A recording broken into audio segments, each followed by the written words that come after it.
সঠিক পথের দিশা দেখায়, মনের অমানিশা কাটায়, তারার ভাষা পড়ি আগামার আগামী দিনের আলো জ্বালায়। হাতের রেখায় লুকিয়ে থাকা সত্যগুলো আমি বলি, সবার আশীর্বাদ ধন্য, আমি সবার আশীর্বাদ ধন্য। জ্যোতিষী শ্রীরাম কৃষ্ণ মাতৃসাধ শ্রীরাম কৃষ্ণ।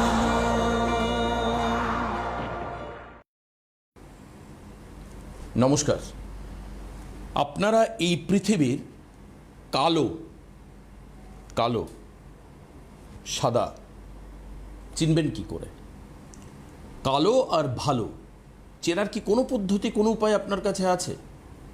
এখন আপনি খানিকটা দিগ্ভ্রান্ত যে আমি কিভাবে চিনব। সত্যিই তো অনেক সময় দেখা যায় বাইরে থেকে ভালো লাগছে দেখতে, কিন্তু ভেতরে তার নানান রকম কুবুদ্ধি, কটুবুদ্ধি, দুশ্চিন্তা, জটিলতা, পঙ্কিলতা, বক্র ভাবনা এসব রয়েছে। বাইরে থেকে আমরা চিনতে পারবো না। একমাত্র অ্যাস্ট্রোলজি গ্রহ টেম্পারমেন্ট বুঝিয়ে দিতে পারে যে এই ব্যক্তি কেমন। আচ্ছা, আপনি মানুষের পরিবর্তন বুঝবেন কি করে বলুন দেখি? মানুষের চেঞ্জেস, পরিবর্তন বুঝতে পারবেন। ধরুন আপনি যে পোষ্যকে এতদিন ধরে খাবার দিচ্ছেন, সে এসে আপনার দেওয়া খাবার খাচ্ছে, লেজ নাড়ছে, আপনার গায়ে লেজ বুলোচ্ছে, আপনার দিকে তাকিয়ে রয়েছে করুণ দৃষ্টিতে যে কখন আমায় খাবার দেবে। হঠাৎ করে সে যদি আপনাকে দেখে খ্যাক খ্যাক করতে শুরু করে, আপনাকে দেখে চোখ রাঙায়, গর্জন করতে থাকে, এগুলো কিন্তু আমি সাবস্টেন্স হিসাবে বলছি, বোঝার চেষ্টা করুন আমি কি বলছি। মানুষের ক্ষেত্রেও তাই, শুধুমাত্র পোষ্য পশুর ক্ষেত্রে নয়। কোনো মানুষ আপনাকে খুব ভালোবাসতেন, দুই সম্পর্কের ক্ষেত্রে হতে পারে, কিন্তু হঠাৎ করে দেখা যাচ্ছে যে তার মধ্যে একটা পরিবর্তন লক্ষ্য করা যাচ্ছে। তাহলে কি হয়েছে বুঝতে হবে। নিশ্চিতভাবে অন্য কেউ, থার্ড পার্সন, অন্য কেউ তাকে খাবার দিচ্ছে, অর্থাৎ সেই পোষ্যকে। ব্যক্তি মানুষের ক্ষেত্রে অন্য কেউ তাকে রসদ দিচ্ছে, তার পাশে দাঁড়াচ্ছে, তাকে অনুপ্রাণিত করছে। সেটা নেগেটিভলি হতে পারে, পজিটিভলি হতে পারে। আসুন, ব্যক্তি মানুষের জীবনে পরিবর্তন বোঝার ক্ষেত্রে আমরা কি করব, বা অ্যাস্ট্রোলজিতে এটাকে আটকানো যায় কিভাবে, প্রতিহত করা যায় কি করে? তৃতীয় ব্যক্তির অনুপ্রবেশ বা তার চেঞ্জেস, পরিবর্তন, মাইন্ড চেঞ্জেস কি করে আটকানো যায়? আসুন জানবো। বাকসিদ্ধ মাতৃসাধক শ্রী রামকৃষ্ণ আমাদের সঙ্গে রয়েছেন। রামকৃষ্ণ শাস্ত্রীকে আজকের অনুষ্ঠানে আমরা স্বাগত জানাচ্ছি। নমস্কার। আমার সকল দর্শক বন্ধুদের প্রণাম জানাই, এবং আমার আরাধ্য দেবী তার আমাকে প্রণাম জানিয়ে আমার জন্মদাত্রী পিতা মাতা এবং গুরুদেবকে প্রণাম জানিয়ে আমার থেকে বয়সে কনিষ্ঠ সকল ভাই বোনেদের আমার শুভেচ্ছা এবং ভালোবাসা জানিয়ে আজকের অনুষ্ঠান শুরু করছি। অনেক ক্ষেত্রে দেখা যায়, অনেকে বলেন যে দেখুন সংসারে হঠাৎ চেঞ্জেস এসে গেছে হাজব্যান্ড এবং ওয়াইফের মধ্যে। যাই হোক, আজকে সেগুলো সম্পর্কে আলোচনা করব। কিন্তু আজকে 13ই আগস্ট বৃহস্পতিবার, শুক্লা প্রতিপদ, বরিয়ান যোগ। আজকের রাশিগুলোর অবস্থান একটু জানার প্রয়োজনীয়তা আছে, সেগুলো নিয়ে আমি বিশদ আলোচনা করব। এবং যেটা সবথেকে বড় কথা হচ্ছে, আমি উল্টো দিক থেকে রাশিগুলো বলবো, কারণ প্রথম দিক থেকে রাশিগুলো বললে অনেক সময় শেষ করতে পারি না। মীন রাশির ক্ষেত্রে অনেকে ফোন করে বলেন যে দাদা মীন রাশিটা জানতে পারলাম না। মানে মেষ থেকে শুরু না করে আপনি মীন থেকে শুরু করছি। মীন রাশির চিন্তা, অনুভূতি, মিশ্র অভিজ্ঞতা থাকবে। ছোট পারস্পরিক বোঝাপড়া ও বিশ্বাস সম্পর্ককে সহজ করবে। ব্যাপার হচ্ছে চিন্তা, অনুভূতি, মিশ্র অভিজ্ঞতা থাকবে চিন্তা অনুভূতিতে, এবং ছোট পারস্পরিক বোঝাপড়া ও বিশ্বাস সম্পর্কটা সহজ হবে। এটা হচ্ছে মীন রাশি। এবার আসি কুম্ভ রাশি। নতুন যোগাযোগ বাড়বে, দূর ভ্রমণ হবে এবং সম্পর্ক তৈরি হবে, সুন্দর একটা সম্পর্ক তৈরি হবে। মকর রাশি, উদ্যমপূর্ণ দিন যাবে, সংবেদনশীল কথাবার্তা ও পারিবারিক আলোচনা লাভ হতে পারে। ধনুরাশি, দিনটি খুব ভালো যাওয়ার সম্ভাবনা, অর্থনৈতিক দিক থেকে মজবুত হবে, অর্থযোগের সম্ভাবনা রয়েছে। বৃশ্চিক রাশি, দিনটি গুরুত্বপূর্ণ, ছাত্রছাত্রীদের প্রচুর পরিশ্রম করতে হবে এবং তাদের কাজের কিছু ফল তারা কিন্তু পেতে পারেন। আচ্ছা, এবার আসি বৃশ্চিক রাশি, দিনটি গুরুত্বপূর্ণ, পরিশ্রমী জাতকরা খুব ভালো ফল পাবেন। তুলা রাশি, জীবনের সুন্দর মুহূর্তগুলো আজকে উপভোগ করবেন অতীতের অভিজ্ঞতা থেকে শিক্ষা নিয়ে। কন্যা রাশি, আভ্যন্তরীণ স্পষ্টতা ও কাজের প্রতি মনোযোগ বাড়বে, সিদ্ধান্ত নিতে সুবিধা হবে। সিংহ রাশি, আত্মবিশ্বাস বৃদ্ধি পাবে এবং কিছু বাধা বিঘ্ন আসবে, তবে স্পেকুলেশনে অর্থপ্রাপ্তির যোগ। কর্কট রাশি, পরিবার ও আর্থিক স্বাচ্ছন্দ্যের বিষয় ইতিবাচক আলোচনা হতে পারে, জমি জমা সংক্রান্ত কিছু সমস্যা আসতে পারে। মিথুন রাশি, ছোটোখাটো কথাবার্তা ও যোগাযোগ আনন্দের মুহূর্ত তৈরি করবে, বিষয় সম্পত্তি ক্রয় যোগ রয়েছে। বৃষ রাশি, আর্থিক উন্নতি বাড়বে, শেয়ার বাজারে বিনিয়োগে লাভজনক হবে এবং নতুন কিছু কেনার সম্ভাবনা রয়েছে। মেষ রাশি, দিনটি আজকে সম্পূর্ণ ভালো যাবে, আত্মবিশ্বাস বাড়বে, কাজের প্রতি মনোযোগ বাড়বে, কাজের সুযোগ বাড়বে, অর্থপ্রাপ্তি যোগ রয়েছে। এই হলো আজকের রাশিফল। আমি আজকের রাশিফলটা আপনাদের জানিয়ে দিলাম।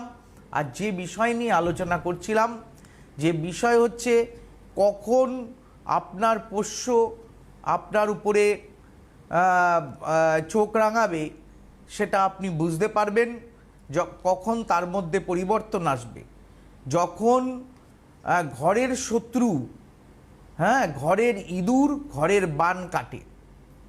যেমন কেতু যদি আপনার ডিস্টার্ব হয়, কেতু যদি নিচস্থ অবস্থায় থাকে, দেখা যাচ্ছে আপনার মঙ্গল দুর্বল অবস্থায় রয়েছে, তখন দেখবেন চারিদিকে শত্রু বেষ্টিত অবস্থায় আপনাকে কিন্তু নানা রকমভাবে আপনার নিজের, যাকে আপনি দুধ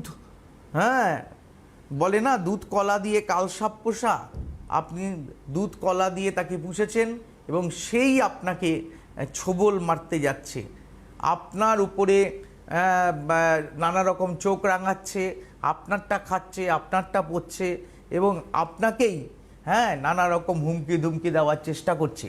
এই যোগটা কিন্তু তৈরি হচ্ছে কারণ কেতু মঙ্গলের অবস্থানের জন্য। এর জন্য প্রতিকার বা প্রতিবিধান প্রয়োজন, সঠিক জ্যোতিষ মতে কাজ করার প্রয়োজনীয়তা আছে। যিনি গ্যারান্টি সহকারে কাজ করবেন, অর্থ নষ্ট হতে দেবেন না, মুখে বড় বড় কথা বললেও কাজের ক্ষেত্রে অর্থ যাতে নষ্ট না হয় সেরকমভাবে কাজ করবেন যিনি, তার হাত আপনাকে ধরতে হবে। চিনতে হবে ভালো মানুষকে, এবং চেনা যায় বৃক্ষেন ফলেন পরিচয়তে, মুখের কথায় নয় কাজের কথায় আপনাকে কিন্তু ভালো প্রমাণ পেয়ে তবে তার কাছে কিন্তু যেতে হবে। যাই হোক, মনে হচ্ছে কেউ আছে। কে রয়েছেন ফোনে? স্যার, হ্যাঁ নমস্কার, কোথা থেকে বলছেন? আমি বারুইপুর থেকে বলছি। কার সম্পর্কে জানবেন? আপনার নাম বলুন। আমার নাম অশোক ব্যানার্জি। আচ্ছা, অশোক ব্যানার্জি। অশোক বাবু, আপনি কার সম্পর্কে জানতে চান? আমার সম্পর্কে একটু জানতে চাই। হ্যাঁ, আপনার ডেট অফ বার্থটা বলুন। 5/2/1978। 5/2/1971। কটার সময়? সকাল 6টা। সকাল 6টা। 71 নয়, 78। 78, আচ্ছা। হ্যাঁ, সকাল 6টায়। 5/2/1978, সকাল 6টা। কোথায়? হ্যাঁ, কলকাতা। কলকাতা, আচ্ছা। বারুইপুরেই জন্ম। সেদিন রবিবার ছিল, তাই তো? হ্যাঁ হ্যাঁ, রবিবার ছিল। আচ্ছা, মকর লগ্ন, ধনু রাশি, দ্বাদশী কৃষ্ণপক্ষে জন্ম, গণ হচ্ছে নরগণ। এখানে যেটা দেখা যাচ্ছে আচ্ছা, লগ্নে রবি বুধ শুক্র বসে আছে। আচ্ছা, সপ্তমে মাঙ্গলিক দোষ। আচ্ছা, 1 2 3 4 5 6। আচ্ছা, ব্যাপার হচ্ছে আপনি প্রচণ্ড ধার্মিক ব্যক্তি একজন। আপনি প্রচণ্ড ধার্মিক ব্যক্তি, ভগবানের প্রতি আপনার যথেষ্ট বিশ্বাস এবং ভরসা আছে। আপনি আপনি ব্যবসা বাণিজ্য করা সত্ত্বেও আপনি কিন্তু ঈশ্বরের পুজো, ধ্যান, ধারণা এইগুলো নিয়ে আপনি চলাচল করেন। বুঝতে পেরেছেন? আপনার ব্যবসা করি। হ্যাঁ, আমি পূজা করি, আমি ঠাকুর দেবতা নিয়েই থাকি। হ্যাঁ, কিন্তু আপনার একটা ব্যবসাও আছে, ব্যবসা বাণিজ্য করেন আপনি। মানে ঠাকুর দেবতা পুজো অর্থের জন্য আপনি পুজো করেন না, মনের ভালোবাসার থেকে, ঈশ্বরের প্রতি ভালোবাসার থেকে আপনি পুজো করেন। আমি কি ঠিক বলেছি? হ্যাঁ, ঠিক বলেছেন। হ্যাঁ হ্যাঁ হ্যাঁ। বর্তমানে আপনার কিছু অর্থনৈতিক চোট হওয়ার সম্ভাবনা আছে। কিছু টাকা পয়সা ধার দেবেন, সেই টাকা পয়সা পাওয়া নিয়ে আপনার সমস্যা দেখা দেবে। আপনি কিছু আমার অনেক টাকা সব বেরিয়ে গেছে, মানে সেসব টাকা আর পাচ্ছি না। কোথায়? ওই ক্যানিং সাইটে। হ্যাঁ, আপনার কিসের ব্যবসা? আমার ব্যাগের ব্যবসা। আচ্ছা, আপনি ক্যানিং এ ব্যাগে ধার দিয়েছিলেন? না, আমি ব্যাগ সাপ্লাই করি তো। হ্যাঁ, বিজনেস তো করি, ব্যাগ সাপ্লাই করি। ওখান থেকে মোটামুটি এই টাকা পয়সা সব বাকি পড়ে গেছে, আমাকে আর দেখবে না। ওই জন্য আমি এই যোগাযোগ করছি যাতে আমার এই সমস্যাটা মানে দূর হয়। ও, তারা কেন দিতে পারছে না আপনাকে টাকা হট করে? অনেক দোকান ভেঙে দিয়েছে, এই আমাদের মানে অনেক কিছু মানে হয়ে গেছে ক্যানিং এ। সব রেলের জায়গার উপরে আছে তো। ও, রেলের জায়গার উপরে? হ্যাঁ হ্যাঁ হ্যাঁ, রেলের জায়গার উপরে দোকান ভেঙে দিয়েছে, এই জন্য আপনার টাকা পয়সা সব আটকে দিয়েছে। তারাও ইচ্ছাকৃত করেনি, তাই না? হ্যাঁ হ্যাঁ হ্যাঁ হ্যাঁ, কারণ আপনার মতো মানুষের টাকা তো কেউ মারতে পারে না। কারণ আপনি প্রচন্ড ভালো মানুষ এবং আপনি ধার্মিক ব্যক্তি। আপনার অর্থ কেউ মারবে না, সব অর্থ আপনি ফেরত পেয়ে যাবেন। একটু সময় লাগবে। হ্যাঁ, তবে আপনি একটা কাজ করতে পারেন, আপনি আমার চেম্বারে একটু দেখা করতে পারেন। আমি কিছু জিনিস আপনাকে দিয়ে দেবো, সেই জিনিস আপনি ধারণ করবেন। আর একটু আপনাকে ওয়েট করতে হবে। আপনি ওই মানে পুজোর সময়, বুঝতে পেরেছেন? আর 1 মাস পর আপনি কিছু টাকা আপনার আসবে। 1 মাস বাদে আপনার কিছু অর্থ ওখান থেকে রিটার্ন আসবে। আপনি দেখতে পাবেন 1 মাস পর, আফটার 1 মান্থ আপনার কিন্তু ভালো সময় আসছে। 1 মাস বাদে আপনার কিন্তু অর্থ আসা শুরু করবে এবং আপনি সেখান থেকে যে অর্থ আপনার নষ্ট হয়েছে সেই অর্থ থেকে কিছু আপনি কিন্তু পাবেন। হ্যাঁ হ্যাঁ হ্যাঁ। আমি কোন জায়গা আপনার সঙ্গে আমি দেখা করব? আপনি বাঘাযতীনে দেখা করতে পারেন। আপনার বারুইপুর থেকে বাঘাযতীনটা সুবিধা হবে। হ্যাঁ হ্যাঁ হ্যাঁ হ্যাঁ, আপনি বাঘাযতীনটায় দেখা করতে পারেন। বাঘাযতীনে আপনি বাঘাযতীন চেম্বারে আগামীকাল দেখা করতে পারেন। হ্যাঁ, আপনি সেখানে দেখা করুন। আমি একটা জিনিস তৈরি করে দেব, দেখবেন আপনি অর্থগুলো আস্তে আস্তে পেয়ে যাবেন। আপনার অর্থ কেউ মারবে না। হয়তো তারা পরিস্থিতিতে হয়তো বর্তমানে আপনাকে দিতে পারছে না, কিন্তু আপনার অর্থ কেউ মারবে না। আপনার জীবন ভালো যাবে। আপনি ধার্মিক পণ্ডিত ব্যক্তি, আপনার ভালো সময় আসছে এবং আপনি ভালোভাবে চলবেন। কিন্তু সতর্ক থাকবেন, অতিরিক্ত পরিশ্রম করবেন, কিন্তু ঘুমটা যেন ঠিক করে হয় আপনার। দেখবেন ঘুমের একটু সমস্যা হবে। ঘুমটা যদি ঠিক করে হয় আর যদি খাওয়া দাওয়া ঠিক করে করেন, আপনার আগামী দিন কোনো সমস্যা নেই। তাহলে এটা কি সাময়িক সমস্যা? হ্যাঁ, সাময়িক সমস্যা। এরকম কেন হয় তাহলে ছকে? ছকে এরকম বর্তমান সময়ে ওনার পরিস্থিতিটা ভালো নয়, অর্থ কিছু আটকে যেতে পারে, তাই তো সে একই যোগ তৈরি হয়ে গেছে। আচ্ছা, মনে করুন এই যে প্লেন ক্র্যাশ হলো, একটি মেয়ে যেতে পারলো না ইন্টারভিউ দিতে। হ্যাঁ, উনি ওই যোগে পড়ে গেছেন। যেই সময় দোকানগুলো ভাঙা হয়েছে সেই সময় উনি মাল সাপ্লাই করেছেন এবং হয়তো সেগুলো ডিস্ট্রয় হয়ে গেছে, সেগুলো নষ্ট হয়ে গেছে, কিন্তু কোনো মানুষ ইচ্ছে করে ওনাকে টাকা দেয়নি। এই জিনিসটা হতে পারে না, কারণ ওনার ছকে উনি প্রচণ্ড ধার্মিক ব্যক্তি এবং মানুষের সাথে ওনার হৃদ্রতা ভালো, হ্যাঁ, এবং উনি ব্যবসাটাকে কখনো ব্যবসার মতো করেন না, একটা সম্পর্ক তৈরি করে ব্যবসা করেন এবং আধ্যাত্মিক জগতের লোক। না, ওনার এগুলো তো টাকা আমি কেউ বুঝলাম, মারতে পারে না। এগুলো ওনার পজিটিভ গুণ। তার সঙ্গে আপনি বলছেন যে আপনি চেম্বারে আসলে ওনাকে কিছু প্রতিকার দেবেন। প্রতিকার দেবো। তার কাজটা কি হবে? প্রতিকারের কাজটা কি হবে, ওনার যে নেগেটিভ গ্রহগুলো রয়েছে বর্তমানে, যে কারণে উনি এই গাড্ডায় পড়ে গেলেন, সেই জায়গা থেকে উনি তাকে যাতে টেনে বার করে নিয়ে আসবে। উঠতে পারেন, আচ্ছা। সেই জন্য আমি কিছু প্রতিকার বা প্রতিবিধান দেব। বেশ, এবার আমরা আসি একটু সম্পর্কের ক্ষেত্রে। আপনি খুব ইন্টারেস্টিং একটা বিষয় আলোচনা করছি আমরা পরিবারের ক্ষেত্রে দেখি যে সম্পর্ক দূরে যাচ্ছে, সেটাই যে আপনি বললেন না, আমি তো এর মধ্যে দেখতে পাচ্ছি যে ছেলে মেয়ে যাদেরকে বাবা মা এত লক্ষ টাকা খরচ করে বড় করে, অনেক সময় তারাও বাবা মাকে দেখে না। বাবা মাকে শুধুমাত্র যে বৃদ্ধাশ্রমে রাখে তা নয়, একই ঘরের মধ্যে থেকেও একটা বিরাট ডিস্টেন্স তৈরি হয়, যাকে মডার্ন জেনারেশন কমিউনিকেশন গ্যাপ বলে তারা চালিয়ে দেয়। এটাও তো তাই, আপনি বললেন দুধ কলা দিয়ে সাপ পোষা, পরবর্তীকালে সেই সাপ ছোবল মারবে। এই ধরনের ঘটনা কেন হয়, বা এই যে দূরত্ব যে তৈরি হলো, স্বামী স্ত্রীর মধ্যে হতে পারে, সন্তান বাবা মার মধ্যে হতে পারে, জ্যোতিষীয় উপায়ে এই দূরত্ব কমানো যায় কিভাবে? দেখুন, যে কোনো পরিস্থিতিতে ভাগ্য প্লাস কর্ম প্লাস চেষ্টা ইকুয়াল টু ফল। বুঝতে পেরেছেন যে এই যে দূরত্বগুলো তৈরি হয়, এর কিছু গ্রহগত, মনে হচ্ছে লাইনে কেউ আছেন। হ্যাঁ, নিয়ে নি আমি, তারপর অবশ্য উত্তর নেব। কে আছেন ফোনে? হ্যালো, নমস্কার। হ্যাঁ বলুন। আমি গৌহাটি থেকে বলছি, অনিন্দিতা চক্রবর্তী। হ্যাঁ বলুন বলুন। হ্যাঁ স্যার, আমার একটু প্রবলেম কিছু হয়েছে, এই কারণে আমার ফোন করা। হ্যাঁ নমস্কার। হ্যাঁ নমস্কার। আপনার কেউ এসেছিল কি আমার কাছে?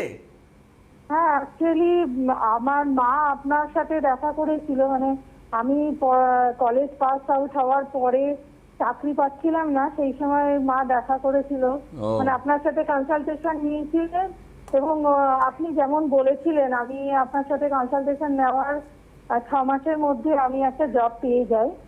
তারপরে সেখান থেকে আস্তে আস্তে আমি চেঞ্জ করে এখন মোটামুটি ঠিকঠাকই আমার স্যাটিসফ্যাকশন আছে আমি যে কাজ করছি। আচ্ছা। তো কিন্তু আমি অ্যাকচুয়ালি আজকে আপনাকে ফোন করেছি সেই ব্যাপারে নয়, আমার একটা অন্য প্রবলেম আছে, ওই জন্য আমার ফোনটা করা। হ্যাঁ, আপনার ডেট অফ বার্থটা বলুন। ডেট অফ বার্থ হচ্ছে 8/2/1994। 1994। কটার সময়? বিকেল 4টে। আর জন্মস্থান হচ্ছে কলকাতা। ও, জন্ম কলকাতা। হ্যাঁ, অ্যাকচুয়ালি আমি মানে চাকরি সূত্রে এখন গৌহাটিতে রয়েছি। আচ্ছা, ঠিক আছে। আচ্ছা, সেদিন মঙ্গলবার ছিল তো? হ্যাঁ, মঙ্গলবার ছিল। হ্যাঁ, কর্কট লগ্ন, ধনু রাশি। আচ্ছা, উত্তরাষাঢ়া নক্ষত্র, ত্রয়োদশী কৃষ্ণপক্ষে জন্ম, গণ হচ্ছে নরগণ। আপনার জানা আছে? হ্যাঁ, এগুলো তো জানি। অ্যাকচুয়ালি আপনার সাথে যখন দেখা কনসালটেশন নিয়েছিল তখন হয়েছিল, আমি ফোনটা করেছি যে আমার কিছু প্রবলেম হচ্ছে, মানে আমার সাংসারিক কি প্রবলেম হচ্ছে। আপনার মাঙ্গলিক যোগটা আমি কাটাতে বলেছিলাম, আপনি কি কাটিয়েছিলেন? সেই জন্যই তাই মানে আপনার সাথে তো আমরা যেই পারপাস নিয়ে দেখা হয়ে কনসালটেশন করেছিল সেটা তো ফুলফিল হয়েছে। এবার আপনি বলেছিলেন জটক বিচার করে বিয়ের কথা, কিন্তু আমরা সেটা তো তখন অতটা আমল দিইনি। এবার আমার দেখাশোনা করে অ্যারেঞ্জ ম্যারেজই হয়েছে। যেই ছেলের সাথে বিয়ে হয়েছে আমার মা তাকে এত পছন্দ ছিল, তার ফ্যামিলি, তার জব, সবকিছু এতটা পছন্দ ছিল, উনি আর ওইগুলো ভাবেননি, মানে ওটা আর দেখেননি। আপনি বলছিলেন যে জটক বিচারটা করা দরকার, কিন্তু আমরা আর করিনি। তো বিয়ে হয়েছে তো তখন ঠিকই ছিল, কিন্তু এখন এত আমার মানে সাংসারিক প্রবলেম হচ্ছে আমার ইনলজ এর সাথে, আমার হাজবেন্ডের সাথে। তো আমি বাধ্য হয়ে আমার ট্রান্সফার নিয়ে আমি এখন এখানে রয়েছি, গৌহাটিতে চলে এসেছি, ওটাকে যাতে অ্যাভয়েড করতে পারি। মানে আপনি এখন মানে হাজবেন্ডের থেকে দূরে রয়েছেন? হ্যাঁ হ্যাঁ। ব্যাপার হচ্ছে আপনার হাজবেন্ডের একটা ডমিনেটিং মেন্টালিটি রয়েছে, তাই না? উনি সমস্ত কিছু আপনার উপরে চাপিয়ে দেন। হ্যাঁ, প্লাস মানে উনি আমার কোনো কথা শুনেন না, বাবা মা যা বলে ওটাই শুনে সবকিছু করে, মানে অ্যাকচুয়ালি আমাকে কোনো ইম্পর্টেন্সই দেন না। ও বা আচ্ছা। রেসপন্সিবিলিটি তো আমার নেওয়ার দরকার নেই, আমি চাকরি করছি, কিন্তু তাও মিনিমাম কিছু তো রেসপন্সিবিলিটি নেওয়ার দরকার হয় একটা যখন বিয়ে হয়। মানে দেখুন, রেসপন্সিবিলিটি না নিক, রেসপেক্টটা তো করবে। হ্যাঁ একদম সেই রেসপেক্টটাও নেই আপনি বলছেন। না। ব্যাপার হচ্ছে এবং প্রথম দাদা অ্যাকচুয়ালি দাদার উপরে এতটা ভরসা করি যে উনি বলেছিলেন তখন জোটক বিচার, এবার এখন আমরা আফসোস করছি, আমার এটাই মাও তো মানুষ- বলছে যে উনি মানুষ তখন তো এটাই বললেন, ভুল আমরা করে। ওটা করলাম না। না না, ব্যাপার হচ্ছে যে তখন একটা ভালো ছেলে পেয়ে গেছেন, হ্যাঁ, আবার আমি যদি বলে দিই যে এইখানে বিবাহ হবে দেবেন না, না, জটক হ্যাঁ, মিলবে মা না। বাবা সবসময় চায় যে মেয়ের একটা ভালো জায়গায় তাড়াতাড়ি বিবাহ হোক, হ্যাঁ, তারাও অনেকটা বিয়ে সন্তানকে কারোর কাছে কন্যা দান করে যেতে চান। এটা তো আমাদের হিন্দু ধর্মে মা বাবারা ভাবেনি যে পাত্রস্থ করবেন, এই জন্য যদি আমি বাধা হয়ে দাঁড়াই, হ্যাঁ, যদি আমি বলে দিই না এই ছেলের সাথে অনেকেই করবে না, ভয়টা পায়। এই ভয়টার জন্য হয়তো আপনার মা আমার সঙ্গে যোগাযোগ করেননি, হ্যাঁ, বা হয়তো ভুলে গেছেন, যে কারণে হোক। হ্যাঁ, না, হতেই কিন্তু আপনি আমাদের যে উপকার করেছেন সেটা তো ভোলার ব্যাপার না। ওনারা ভাবছিলেন হয়তো যে ছেলে যদি আবার মানে হাতছাড়া হয়ে যায়, ওটাই কিছু একটা করে ওটাই তো উনি বলছেন যে তখন আপাতভাবে মনে হয়েছে যে ছেলেটি ভালো, কিন্তু যাহা চকচক করে তাহাই কি সোনা, তা তো নয়। এখন আপনার সন্তান কি হয়েছে? না না, কোনো ইস্যু হয়নি আমার। আচ্ছা, ব্যাপার হচ্ছে যে আমি গুয়াহাটিতে যাচ্ছি, কবে ডেটটা দেখুন, দেখে বলে দিচ্ছি আমি।